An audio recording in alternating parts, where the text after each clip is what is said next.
ហើយសួស្តីអ្នកទាំងអស់គ្នាហើយថ្ងៃនេះខ្ញុំមកចែកកូនកម្មវិធីមួយទៀត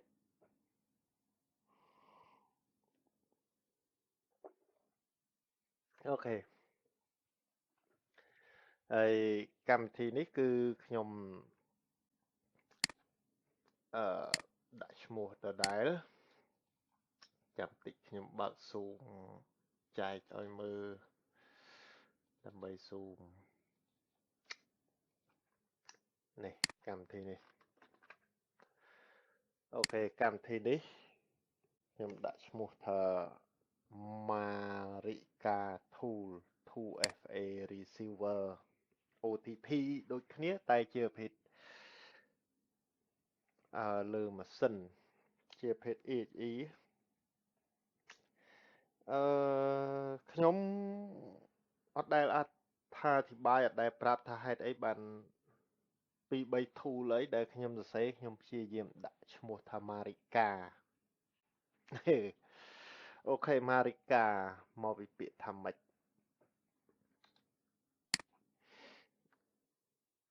Marika គឺឈ្មោះរបស់ខ្ញុំឈ្មោះពីប្រហែលជាចាប់ផ្ដើមដឹងក្តីមកខ្ញុំមានឈ្មោះនឹងតែម្ដងចាំខ្ញុំធ្វើคลิปមួយឲ្យស្ដាប់ថាហេតុអីបានខ្ញុំឈ្មោះនឹងប្រហែលជាឆ្នាំ1980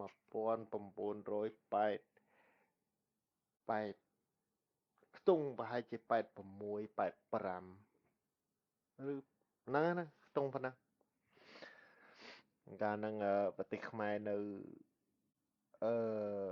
ដូចជារណសេរីរណសេរីរំដោះជាតិ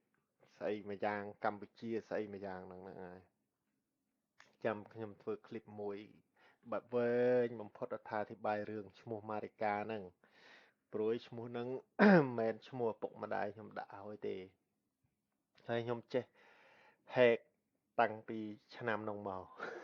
អានេះខ្ញុំនិយាយមែនអត់និយាយលេងខ្ញុំនិយាយមែនតែថ្ងៃនេះខ្ញុំមកអត្ថាធិប្បាយអឺមកបង្ហាញតកតងជាមួយនឹងកូន tool តូ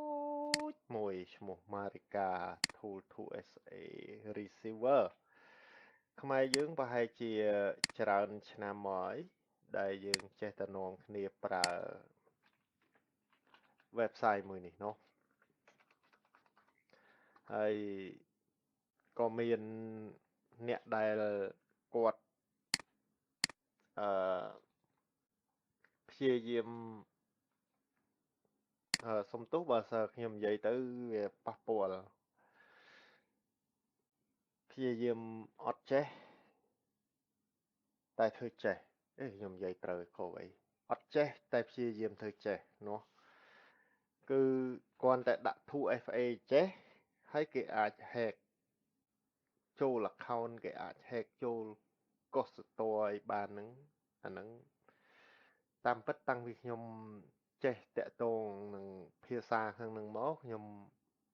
ដូចមិនទាន់ដែលជឿថាគាត់ណា submit 2FA 32 bit នឹងទៅហើយស្រាប់តែអាច hack កុសតរឬអាច hack account បានហ្នឹងអាហ្នឹងខ្ញុំអត់ជឿទេអានេះសម្រាប់ផ្ទាល់ខ្លួនទេណាបើសិនខ្ញុំរៀនមិនទាន់ដល់អីអាហ្នឹងអឺកុំបកកែប្រកាន់បកាច់យកអីព្រោះមួយរយៈមុនខ្ញុំក៏ឃើញបងប្អូនកូនក្មួយច្រើនដែលផុសតាក់ទងជាមួយនឹងរឿងហ្នឹងហើយខ្ញុំមិនមែនជាម្ចាស់ web នេះដែរខ្ញុំក៏អត់ដែលស្គាល់ម្ចាស់ web ហ្នឹងដែរអ្វីដែលខ្ញុំយកមកបង្ហាញហ្នឹងគឺគ្រាន់តែចង់ប្រាប់ថាពីមុនគឺយើងធ្លាប់ប្រើអាហ្នឹងណោះតាំងពីណាពីណីមកហើយយើងអ្នកអនឡាញអ្នកណាក៏ស្គាល់អា web ហ្នឹងមួយហ្នឹងដែរ 2FA ហ្នឹងគេថា submit ទៅហើយអាច hack បានតាមពិតមិនដោះសារជំនួសទេតែវាមិនអាចខ្ញុំគិតថាវាមិនអាចវាទៅពលាមិននេះអានេះវាជា 2FA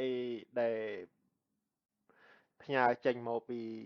ប្រព័ន្ធដូចជា Facebook Google ឬក៏ platform ផ្សេងហ្នឹងវាទៅ hack ស្អី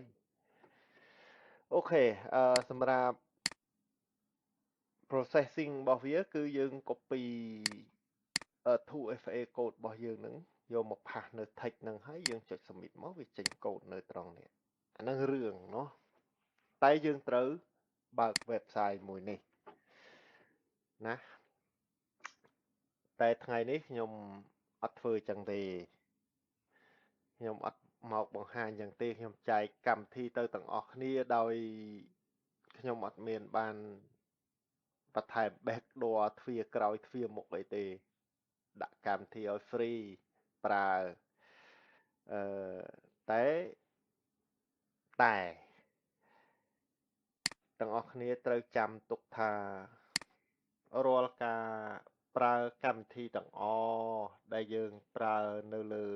ម៉ាស៊ីនរបស់យើងនេះវានឹង store ទុកនៅទីតាំងណាមួយនៃ hard drive អញ្ចឹងបើសិនជា hard drive នឹងវាមានបញ្ហាអា 2FA អា username password ហ្នឹងក៏វាមានបញ្ហាដូចគ្នាដែរយល់ទេ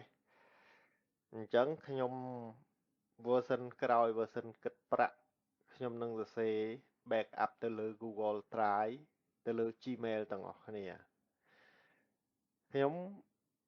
តែងតែមានបញ្ហាតាក់ទងរឿងអស់ហ្នឹងពេលខ្លះមាន account ច្រើនទៅ log in ច្រើនចូលទៅ browser ច្រើនអញ្ចឹងទៅថ្ងៃមួយស្រាប់តែក៏ស្ទរ error បើកមក black screen blue screen ចំធ្វើម៉េចទេបាត់ account អូខេអញ្ចឹងខ្ញុំមានវិធីងាយគឺ log in ម្ដង backup ទៅ drive យើងម្ដងអញ្ចឹងអានេះវិធីនេះក៏ដូចគ្នាដែរខ្ញុំនឹងសរសេរអញ្ចឹងដូចគ្នាហើយបើសិនខ្លាចថាខ្ញុំក្រេកហេកមិនបាច់ខ្លាចទេព្រោះខ្ញុំមិនខ្លាំងវិជាគុណអីដល់ថ្នាក់ហ្នឹងទេអញ្ចឹងមកងាកមកកម្មវិធីរបស់យើងវិញកម្មវិធីនេះខ្ញុំដាក់ឈ្មោះថា Marika Tool 2FA Receiver បានន័យថាទទួលកូដ 2FA ដោយអត់មានឆ្លងកាត់ពី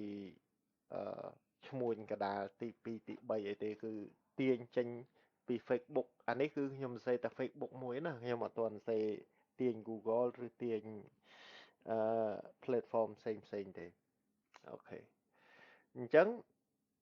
process របស់វាគឺពេលដែលយើង run មកយើងគ្រាន់តែ add key ចូលមក add name add key ចូលមកឧទាហរណ៍ថាខ្ញុំដាក់ថា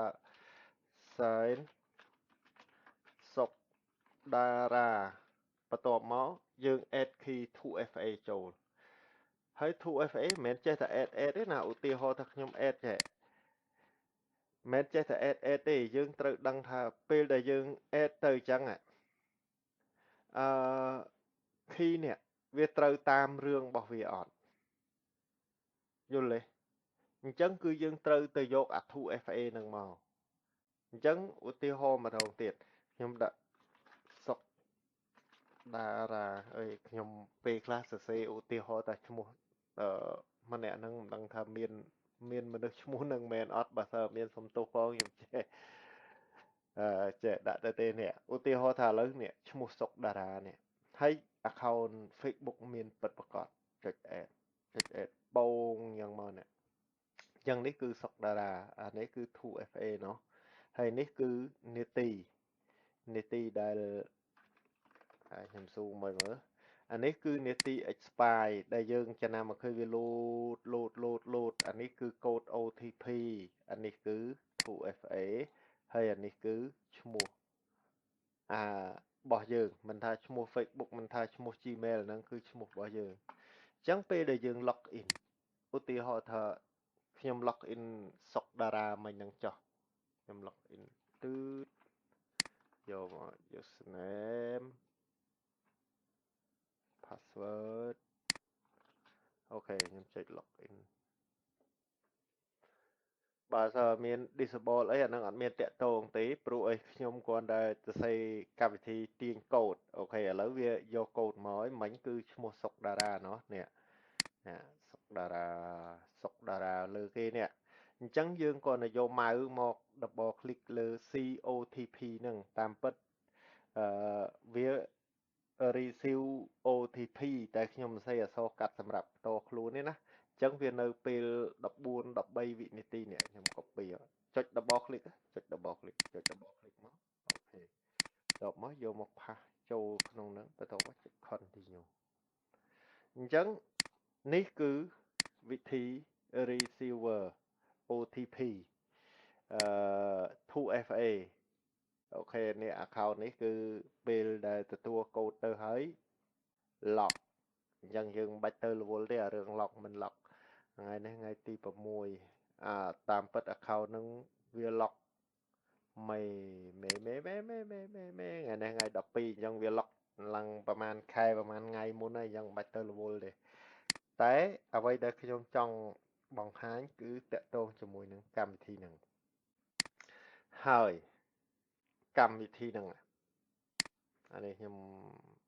clear cookie ហ្នឹងចេញវិញអូខេខ្ញុំ clear cookie ចេញវិញឲ្យ account នឹងដាច់សិនហើយសម្រាប់កម្មវិធីហ្នឹងពេលដែលយើង run ម្ដងហើយកម្មវិធីហ្នឹងនឹងមកនៅ mouse ស្ដាំគ្រប់កន្លែងណាគ្រប់កន្លែងយើងចង់ mouse ស្ដាំលើ desktop ហ្នឹង mouse ស្ដាំមកចេញនៅទៅហ្នឹងបណ្ដោយអញ្ចឹងយើងអត់មានចាំបាច់ទៅបើក website មិនបាច់ទៅអីឲ្យវេទនាឲ្យច្រើនវែងឆ្ងាយអត់មានទេហើយបងប្អូនមិនបាច់ទៅជឿគេថាអូបងមួយមកគាត់នឹង hack ចេះចុះកុំជឿគេកម្មវិធីខ្ញុំទៅសេចែកឲ្យប្រើ free តាមិនចាំបាច់ទៅជឿអានេះបញ្ជាក់ឲ្យខ្ញុំមិនទៅសេខ្លួនឯងនឹងអស់ឯងខ្សឹកខ្ញុំក្រេកកម្មវិធីពីគេមកគេហ្នឹងខ្មែរយើងខ្ញុំក្រេកមកហើយខ្ញុំយកមកសរសេរបន្ថែមadd បន្ថែមតាម style របស់ខ្ញុំហើយខ្ញុំចែកទៅអញ្ចឹងអាហ្នឹងគឺយើងអាច mouse ស្ដាំនៅតាណាក៏បានដែរអាចបើកកម្មវិធីនឹងបានទាំងអស់នេះ document ក៏ដោយស្អីក៏ដោយគឺអាច add ចូលបានទាំងអស់ add pop អូខេហ្នឹងអញ្ចឹងនេះគឺតកតងជាមួយនឹងកម្មវិធីដែលខ្ញុំព្យាយាមសរសេរឲ្យដាក់ឈ្មោះថា Marika Tool 2FA receiver អញ្ចឹងសង្ឃឹមថាទាំងអស់គ្នាប្រើដោយទំនុកចិត្តប្រើដោយសប្បាយចិត្តមិនបាច់ទៅរវល់គិតថាខ្ញុំទៅក្រេកទៅហែកអីទេមិនវ៉ឯណាប្រើក៏ប្រើទៅមិនប្រើក៏អត់ទៅអូខេអរគុណច្រើន